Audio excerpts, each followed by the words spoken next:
کچھ لمبا روزہ چل رہا ہے، تقریباً 15 گھنٹے کے آس پاس کا ہوتا ہے، بہت سے علاقوں میں اس وقت 20 گھنٹے کا بھی روزہ چل رہا ہے، اور بہت سے علاقوں میں اس وقت 11 گھنٹے کا بھی روزہ چل رہا ہے۔ تو یہ موسم کے لحاظ سے اور جگہ کے لحاظ سے اس کا وقت کم زیادہ ہوتا رہتا ہے۔ آج کا دور کرونا وائرس کی مہاماری چل رہی ہے، اس مہاماری کو دیکھتے ہوئے جو پچھلے مہینے جو ہوتے تھے، جو پچھلے سال ہوتی تھی، جو روزے آتے تھے، تو اس میں کافی لوگ کھانا خریداری یہ سب کچھ کرتے تھے۔ آج کے دور میں کچھ کمی محسوس ہو رہی ہے، اور آج کے دور میں کچھ پریشانی لوگوں کو محسوس ہو رہی ہے، کیونکہ لاک ڈاؤن لگا ہوا ہے، پوری طریقے سے لوگ گھر سے نکل نہیں پا رہے ہیں۔ تو اس میں آپ کیا کہنا چاہیں گے؟ دیکھیے، مذہب اسلام کسی کو بھی حدود سے آگے بڑھنے کی اجازت نہیں دیتا ہے۔ بہت سے لوگوں نے ایک بات پھیلا رکھی ہے کہ اسلام کے اندر سختی ہے، ایسا نہیں ہے۔ مذہب اسلام اپنے ماننے والوں کو سلیقہ سکھاتا ہے، تہذیب سکھاتا ہے، ادب سکھاتا ہے، ایک دوسرے کی محبت سکھاتا ہے، ایک دوسرے کی ہمدردی سکھاتا ہے۔ آقا صلی اللہ تعالیٰ علیہ وسلم نے فرمایا کہ جب تم کھانا بناؤ تو اس میں تھوڑا سا، جب شوربے والا سالن بناؤ تو اس میں تھوڑا سا پانی اور بڑھا لو، اور اپنے پڑوسی کا بھی خیال رکھو۔ یہ عام حالات کی بات ہے، اور اس وقت کے حالات تو ہم سب کے سامنے ہیں۔ بہت دنوں سے کاروبار بند ہے، یہ ایک بیماری ہے، مہاماری ہے، وبا ہے، جس نے پوری دنیا کو اپنی چپیٹ میں لے رکھا ہے۔ پوری دنیا اس کے لپیٹ میں ہے، اس کی شکار ہے۔ باہر کے ملکوں میں بڑا عجیب ایک طوفان اس کے ذریعے سے کھڑا ہو گیا ہے۔ اسی طرح ہمارا ملک بھی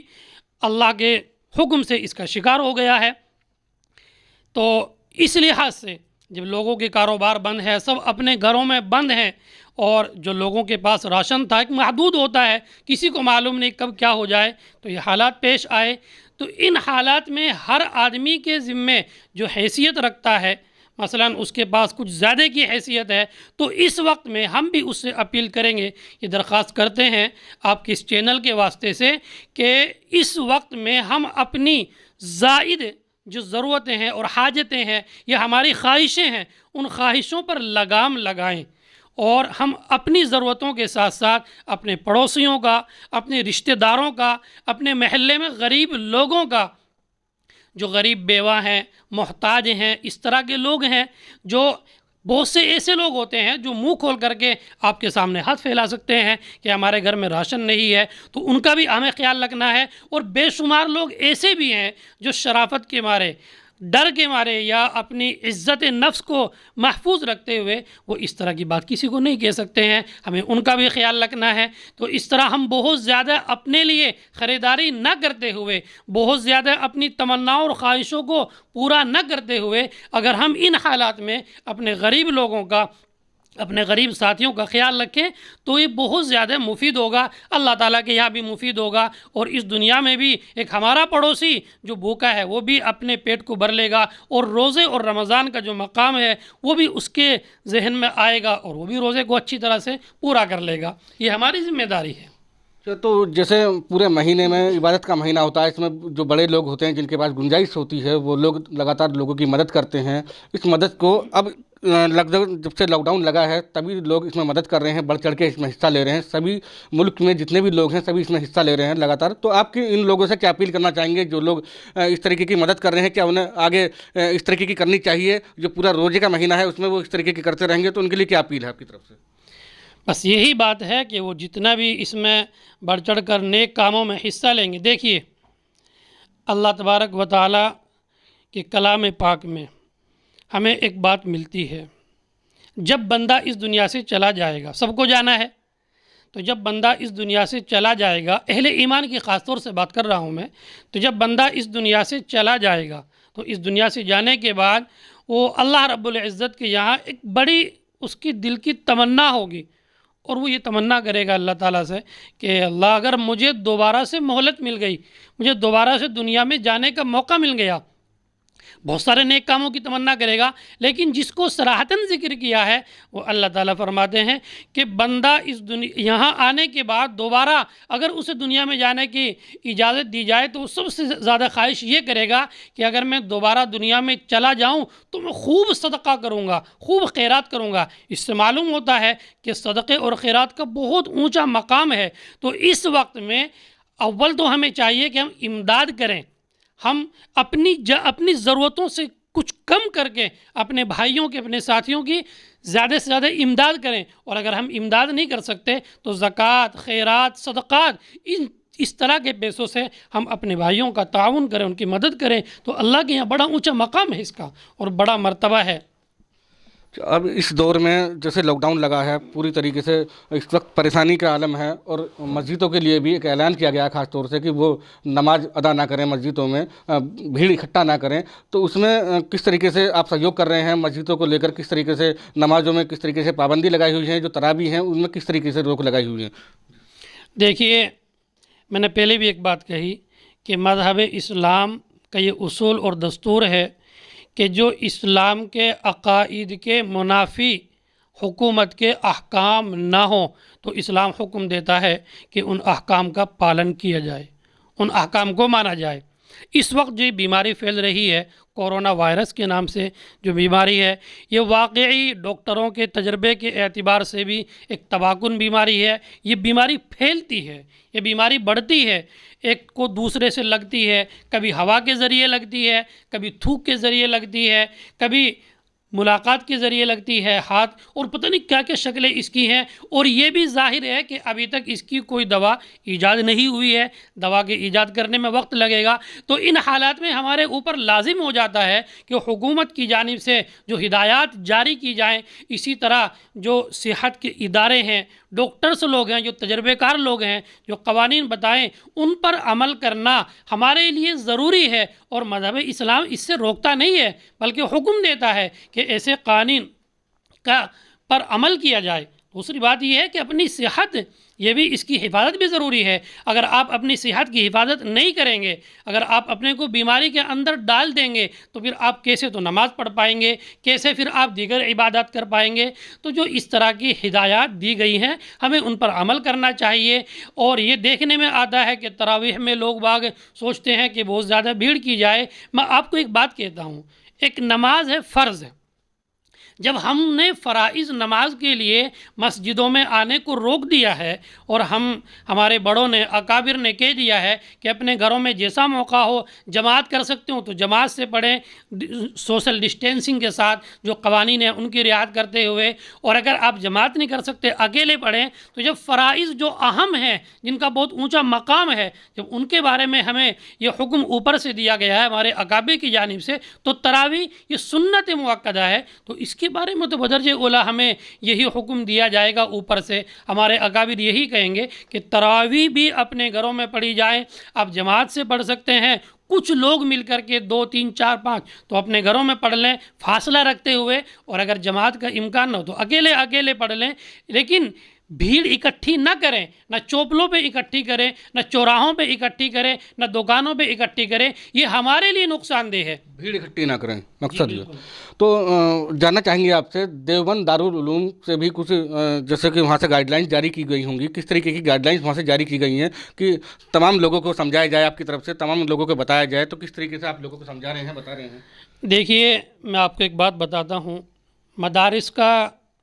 اور دارالعلوم دیوبند ہو یا اس کے علاوہ جتنے بھی مدرسے پوری دنیا میں پھیلے ہوئے ہیں، ان تمام کے قائم کرنے کا مقصد کیا ہے؟ اصل تو مقصد بندے کا اللہ تعالیٰ کی رضا ہے۔ تو مدارس کے قائم کرنے کا مقصد ہے تعلیم و تربیت، کہ تعلیم اچھی ہو اور تربیت اچھی ہو، یہ ہر ایک کا حق پہچانے، اپنے بڑوں کا حق پہچانے، اپنے ملک کا حق پہچانے، اور ملک سے محبت کرنے والے افراد ان مدرسوں سے نکل کر کے جائیں۔ یہ مقصد ہوتا ہے ان مدارس کا، تعلیم اچھی ہو، تربیت اچھی ہو۔ تربیت تو وقتاً فوقتاً ہوتی رہتی ہے پورے سال، تعلیم یہ چلتی ہے پورے سال۔ تعلیم کے اندر مضبوطی یہ آتی ہے،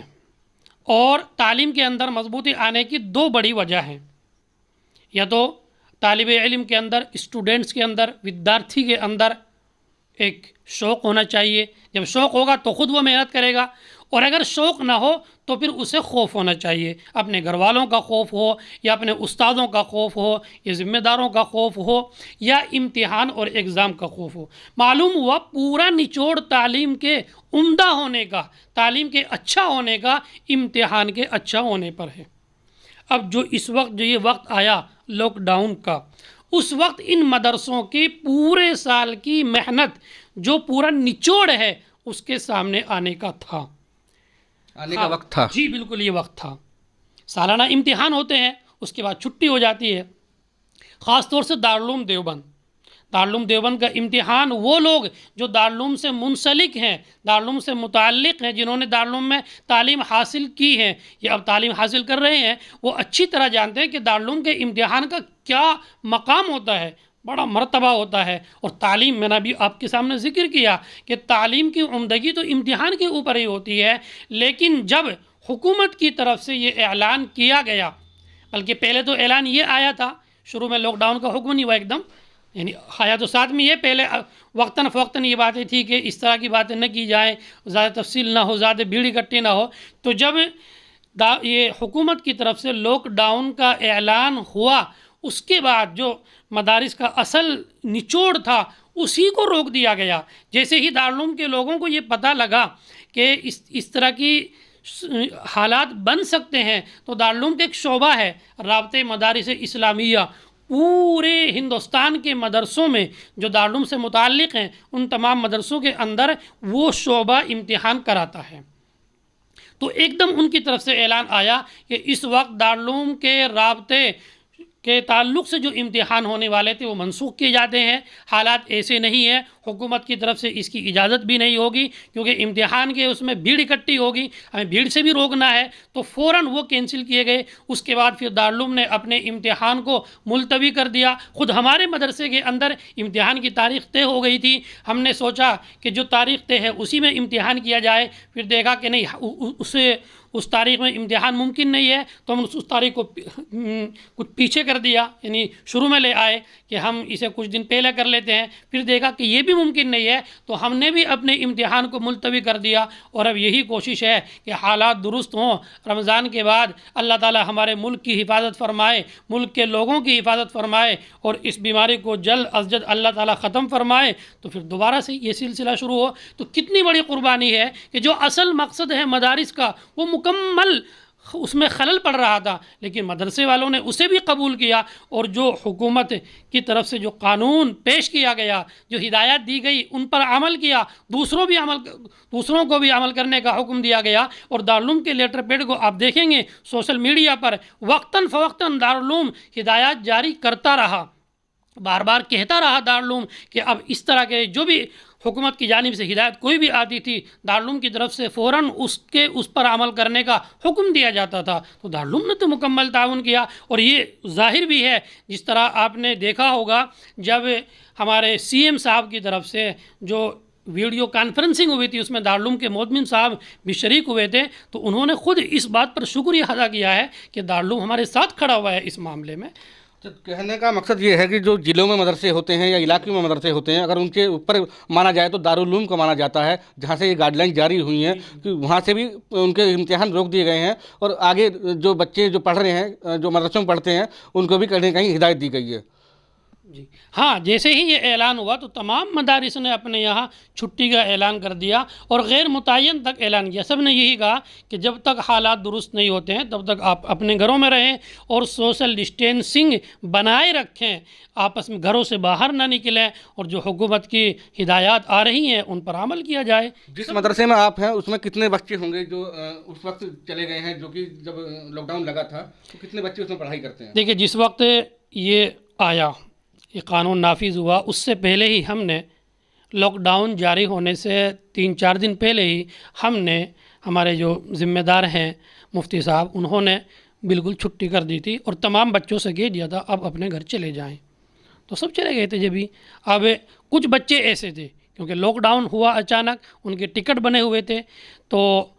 باقاعدہ ادھیکاری بھی آئے ہیں،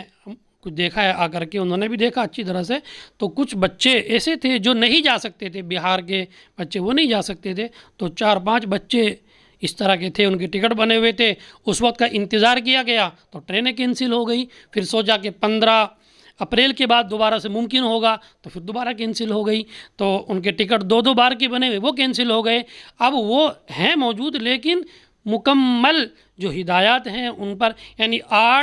7-8 آدمی ہیں، اس کے باوجود مدرسے میں 3 جگہ جماعت کی جا رہی ہے تاکہ مکمل سوشل ڈسٹینسنگ کو بنائے رکھا جائے، یہ فاصلہ برابر جاری رہے اور کسی بھی طرح کی قانون شکنی مدرسوں کے اندر نہ ہو، یہ اس پر عمل کیا جا رہا ہے۔ لگاتار ہمارے ساتھ مولانا جی بنے ہوئے تھے، مولانا منیر صاحب، اور انہوں نے بتایا کہ پوری طریقے سے سوشل ڈسٹینسنگ کا بھی فرق رکھا جا رہا ہے، اور حالانکہ انہوں نے بتایا ہے کہ جو لوگ ابھی بھی سڑکوں پہ گھوم رہے ہیں یا ان کے علاوہ جو چوراہوں پر ہیں، ان سے بھی کہیں نہ کہیں انہوں نے اپیل کی ہے کہ وہ اپنے گھروں میں رہیں، کیونکہ یہ بیماری، یہ ایک مہاماری ہے جس سے بچنا ہی بہت ضروری ہے، کیونکہ اپنے گھروں میں رہیں گے تو سرکشت رہیں گے۔ RNI بھی آپ سے اپیل کرتا ہے کہ اپنے گھروں میں رہیں، سرکشت رہیں، اور ایک سندیش آپ کو دیا جاتا ہے کہ لگاتار جو RNI کی طرف سے سندیش دیا جا رہا ہے کہ اپنے گھروں میں رہنا ہی ایک سرکشت کاریہ رہے گا۔ اپنے سہیوگی مائی صدیق کے ساتھ میں ندیم شاہین، RNI نیوز اردو، غازی آباد۔